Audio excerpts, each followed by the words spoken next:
19h à Kinshasa, mesdames et messieurs, bienvenue à la grande édition sur Mondico Télévision, dont voici le titre.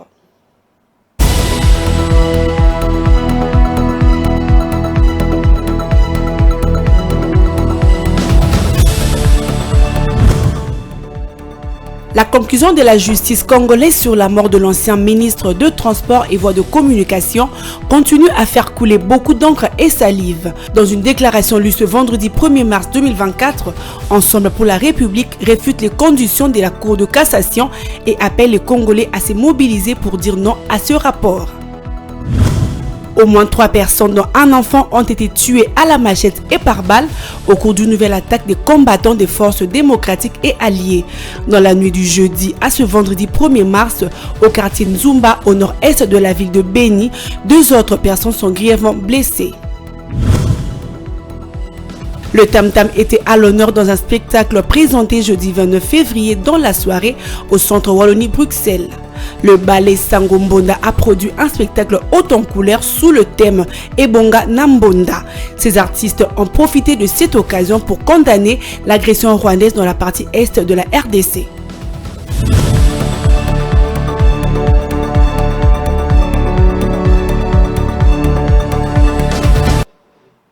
Bienvenue, je l'ai annoncé au Sobert plus de 7 mois après la mort du porte-parole du parti de Moïse Katumbi. Le procureur près la Cour de cassation a finalement affirmé que Chérubin Okende s'était suicidé. Les proches de ce dernier dénoncent un déni de justice. Ensemble pour la République, au cours d'un point de presse tenu ce vendredi 1er mars, a réfuté les accusations de Ferdinand Vonde et qualifié la justice de défaillante et malade, comme le rappelle le chef de l'État, et rappelle ainsi le Congolais à être prêt pour des manifestations imminentes contre un système judiciaire immoral. Suivez sa déclaration. L'on se rappelle qu'au début de la procédure d'enquête, en date des 13 et 19 juillet 2023, le procureur général près la Cour de cassation, M. Firmin Vonde Mambou, avait fait des communications de presse aussi précoces que surprenantes qui tentaient d'orienter l'opinion dans le sens voulu par lui, affirmant déjà que l'honorable Chérubin Okende était tué par une balle tirée par l'arme de son garde de corps retrouvé dans sa voiture.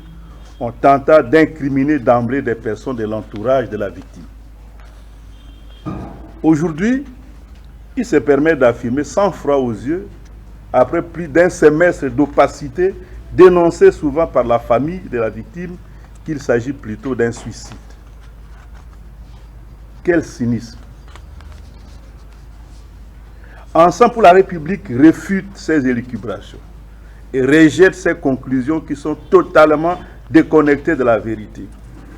Ces genres de comportements au sommet de l'appareil judiciaire confirment que notre justice, gangrénée par l'incompétence, la corruption et l'immoralité de nombreux de ses animateurs, est plus que malade, comme le rappelle souvent le président de la République, Félix Tshisekedi lui-même.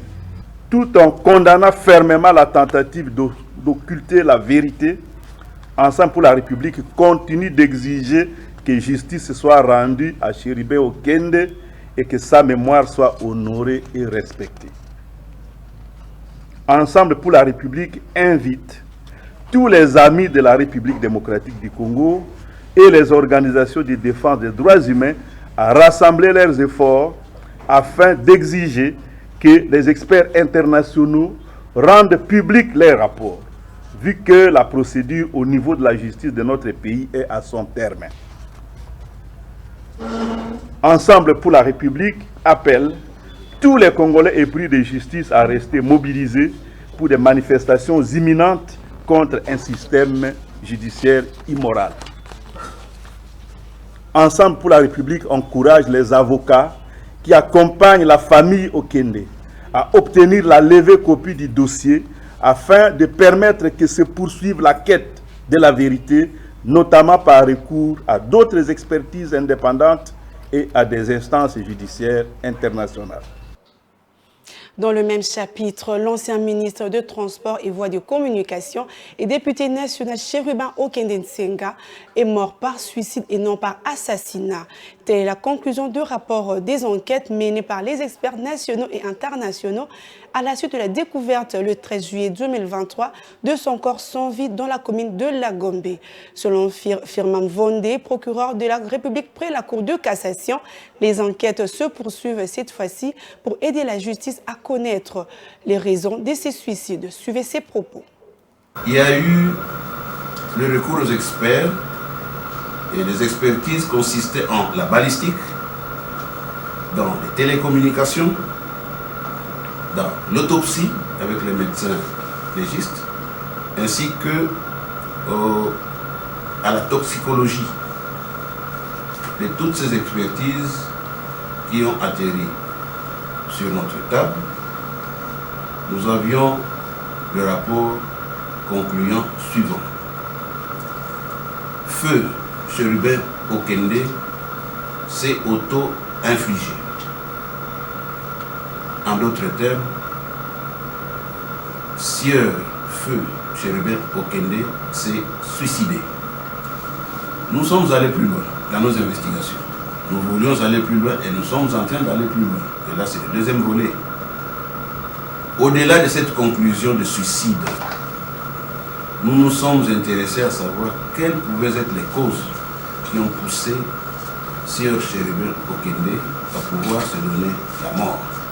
Et 3 jours avant sa mort, Sieur Chérubin Okende avait écrit, je cite, « Je suis au bout du rouleau ».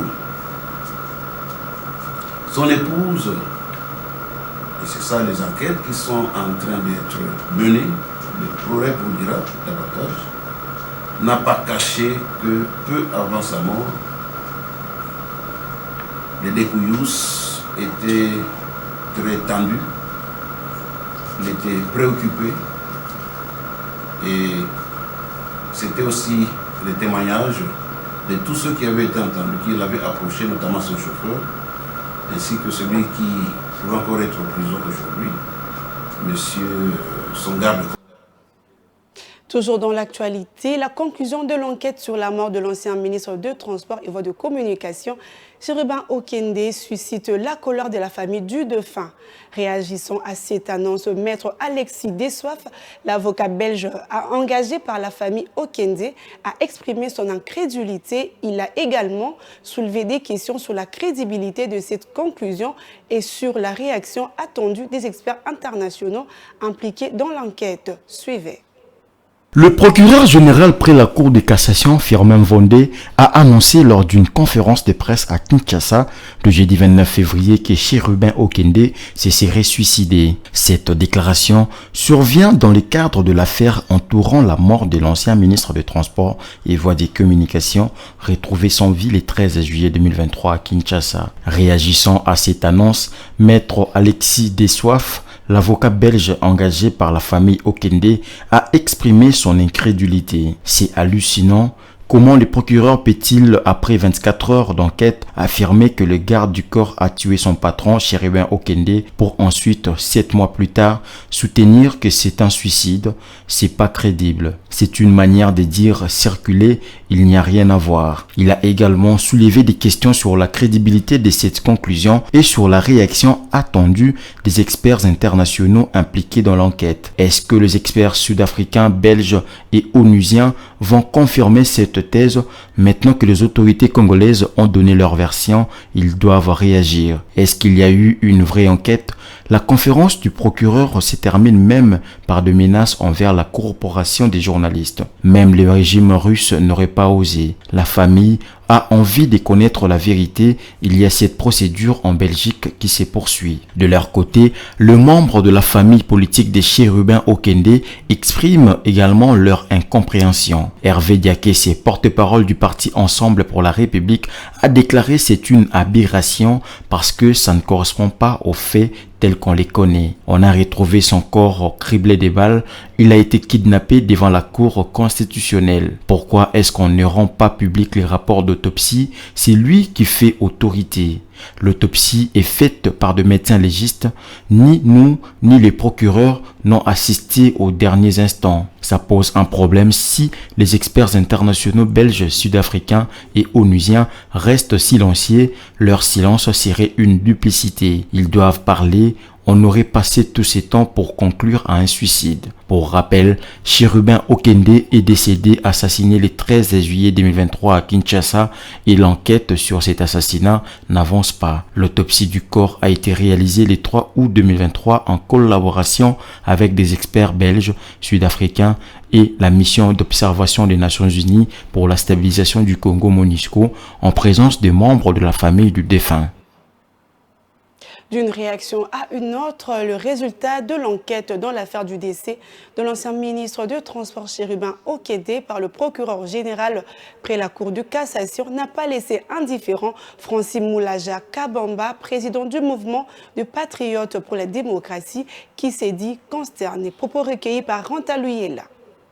L'ancien ministre de Transport Chérubin Okende s'est suicidé. C'est la principale conclusion des enquêtes menées sur cette affaire, dont le contenu a été révélé jeudi par le procureur général près la Cour de cassation Firmin Vondé. Ces révélations interviennent plusieurs mois après son décès. Cette déclaration est vivement contestée par plus d'un Congolais. Francis Moulaja Kabamba, président du mouvement des patriotes pour la démocratie MPD, s'est dit tout simplement consterné. Je m'en fais pour dire qu'au niveau du MPD, notre parti, et au niveau de toute l'opposition en général, y compris les résistants, nous sommes consternés par l'annonce du rapport final de l'autopsie de la mort du fait Chérubin Okende. Nous nous posons la question de savoir si réellement le combat que nous avons mené pour la démocratie, pour les droits de l'homme dans ce pays, depuis les années 80 face au régime de M. Mobutu, jusqu'à nos jours, à toutes les gens qui sont succédés, est-ce que c'est ce que nous vivons aujourd'hui? Est-ce que pouvons-nous nous dire que l'UDPS, le régime actuel, sont le fruit de la démocratie pour laquelle nous nous sommes battus dans ce pays? Comment voulez-vous que M. Chérubin Okende quitte la Cour constitutionnelle, se trempe dans la boue, disparaît toute la journée, se trempe dans la boue, il se retrouve assis sur son siège, il met sa ceinture de sécurité, il prend une arme, il se tire dans la tête, et puis il prend l'arme, il remet, il arrange ça au pied du siège de passagers. Pour nous, de la résistance, qui se battons dans ce pays pour la démocratie, pour le droit de l'homme dans ce pays, pour une justice distributive et sociale, nous n'allons pas abandonner cette affaire. Et pour nous, cette affaire sera portée aux instances internationales pour qu'enfin la vérité triomphe. Ceux qui ont tué Patrice Emery Lumumba, qui ont mis son corps dans l'acide pour étouffer la vérité, n'ont jamais réussi à étouffer la vérité. Et la vérité triomphera. Tous ceux qui ont trempé dans cet assassinat, tous ceux qui sont derrière cet assassinat seront dévoilés, ils seront traduits en justice et la justice triomphera et M. Chérubin Okende sera justifié. Et le droit dira son nom. En guise de rappel, Chérubin Okende avait été retrouvé mort le 13 juillet 2023 dans la commune de la Gombe, au bord de son véhicule, son corps criblé de balles. Changeons de chapitre à présent, il se tiendra à Luanda du 10 au 11 mars la réunion du Conseil de ministres de la Communauté de développement de l'Afrique australe SADC en sigle. Cette rencontre se penchera notamment sur le progrès réalisé dans la mise en œuvre de programmes régionaux, dans la mise en œuvre du thème du 43e sommet des chefs d'État et du gouvernement de la SADC. Ranta Luyela pour le détail. La réunion du Conseil des ministres de la Communauté de développement de l'Afrique australe, SADC, est prévue du 10 au 11 mars à Luanda, capitale de l'Angola. Elle se penchera notamment sur le progrès réalisé dans la mise en œuvre de programmes régionaux. C'est le ministre angolais de Relations extérieures, Tété Antonio, qui présidera cette réunion. Selon un communiqué de la SADC publié ce vendredi 1er mars, le ministre discuteront également du plan indicatif de développement stratégie régionale entre 2020 et 2030. Au cours de ces 2 jours, les ministres examineront et discuteront de l'état de la mise en œuvre des décisions du Conseil et du sommet, de progrès réalisés dans la mise en œuvre du thème du 43e sommet de chefs d'État et de gouvernement de la SADC, qui est le capital humain et financier, les principaux moteurs des industrialisations durables dans la région de la SADC, le plan indicatif de développement stratégie régionale, le centre des opérations humanitaires et d'urgence de la SADC et les catastrophes dans la région,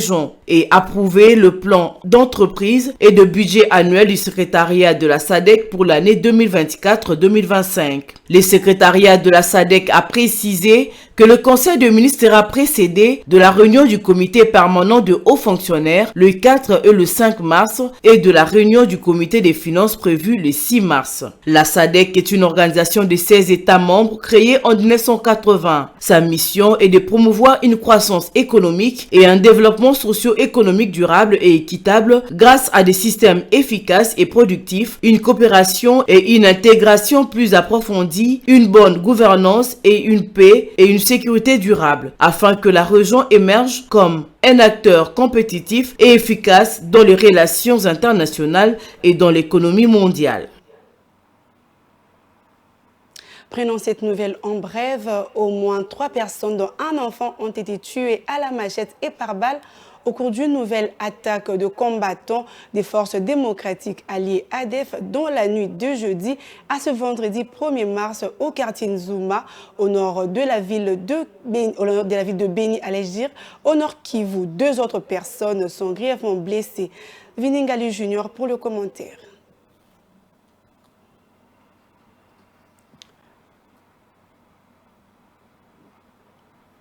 Puis la mission de maintien de la paix des Nations Unies au Congo continue sous le nom de MONUSCO à fermer sa première base du Sud Kivu.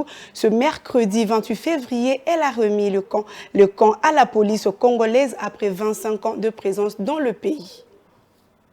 Une cérémonie de transfert a eu lieu à Kamanyola où la base de la MONUSCO était établie depuis 2005. La police nationale congolaise est désormais responsable de la sécurité dans la région. Au fil des années, l'Est du Congo continue d'être ravagé par plus de 120 troupes armées qui cherchent à obtenir une partie de ressources de la région, telles que l'or, et à protéger leur communauté, certains d'entre eux étant discrètement soutenus par le pays voisin du Congo. La violence s'est traduite par des massacres et a entraîné le déplacement de près de 7 millions de personnes. La MONUSCO s'est installée sur le territoire congolais pour prendre le relais d'une précédente mission de maintien de la paix de l'ONU afin de protéger les civils et les personnes humanitaires et de soutenir le gouvernement congolais dans ses efforts de stabilisation et de consolidation de la paix. Cependant, plusieurs Congolais affirment que personne ne les protège des attaques de rebelles, ce qui a conduit à des manifestations contre la mission de l'ONU et d'autres qui ont parfois été mortelles.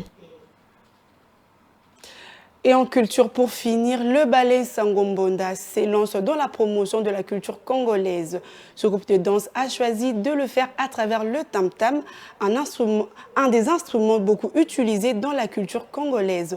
Dans un spectacle sans tam-tam chez les ballets Sangombonda. Cet instrument de musique était justement à l'honneur dans ce spectacle présenté jeudi 29 février dans la soirée au centre Wallonie-Bruxelles. Regardez.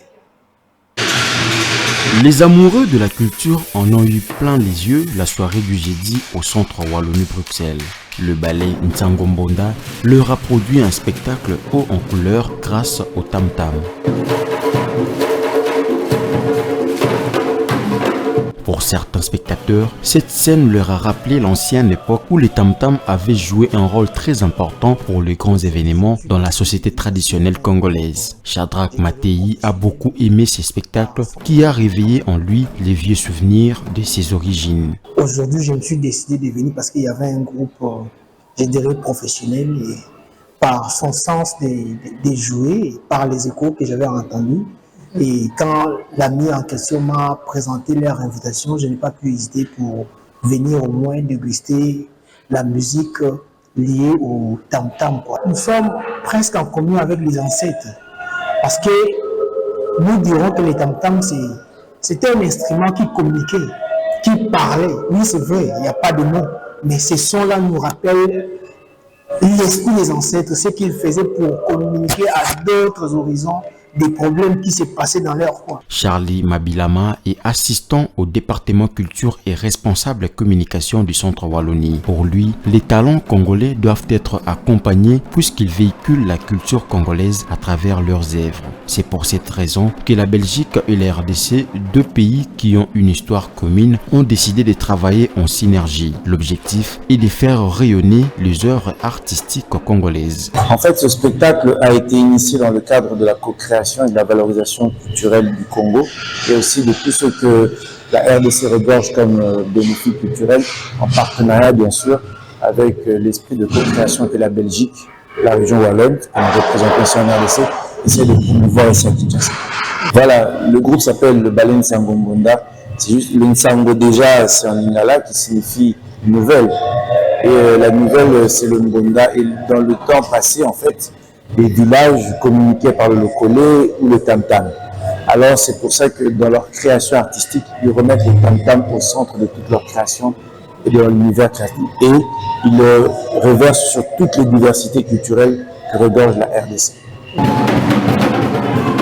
Ce spectacle de ballet Nsango Mbonda a pris 3 années de préparation, un temps qui a permis au groupe de présenter un spectacle de haute facture qui a permis de démontrer au public le rôle du tam-tam dans toutes ses facettes. Les directeurs artistiques s'est dit satisfaits du travail abattu. Ouais, papa, il y a titre spectacle, vous avez Ibonga Nambonda. Le thème pour ces ballets était Ibonga Nambonda. On a eu le temps de travailler pendant 3 ans pour ce spectacle. Pour plusieurs personnes, le tam-tam n'est utilisé que dans des églises. Non, nous avons voulu démontrer que cet instrument artistique peut jouer plusieurs rôles. On peut utiliser des baguettes pour battre le tam-tam.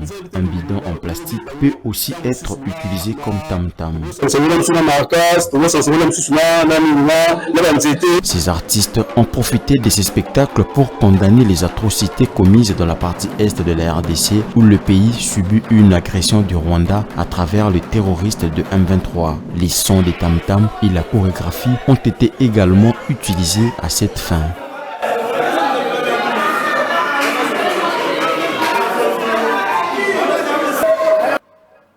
C'est la fin de ce journal, mais avant de nous séparer, voici le rappel de titres.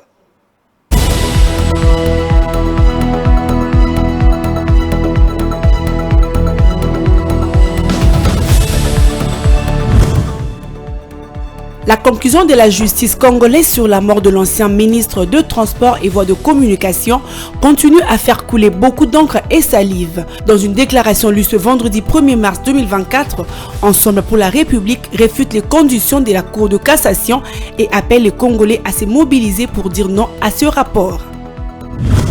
Au moins 3 personnes, dont un enfant, ont été tuées à la machette et par balle au cours d'une nouvelle attaque des combattants des forces démocratiques et alliées. Dans la nuit du jeudi à ce vendredi 1er mars, au quartier Nzumba, au nord-est de la ville de Beni, 2 autres personnes sont grièvement blessées. Le tam-tam était à l'honneur dans un spectacle présenté jeudi 29 février dans la soirée au centre Wallonie Bruxelles. Le ballet Nsango Mbonda a produit un spectacle haut en couleur sous le thème Ibonga Nambonda. Ces artistes ont profité de cette occasion pour condamner l'agression rwandaise dans la partie est de la RDC.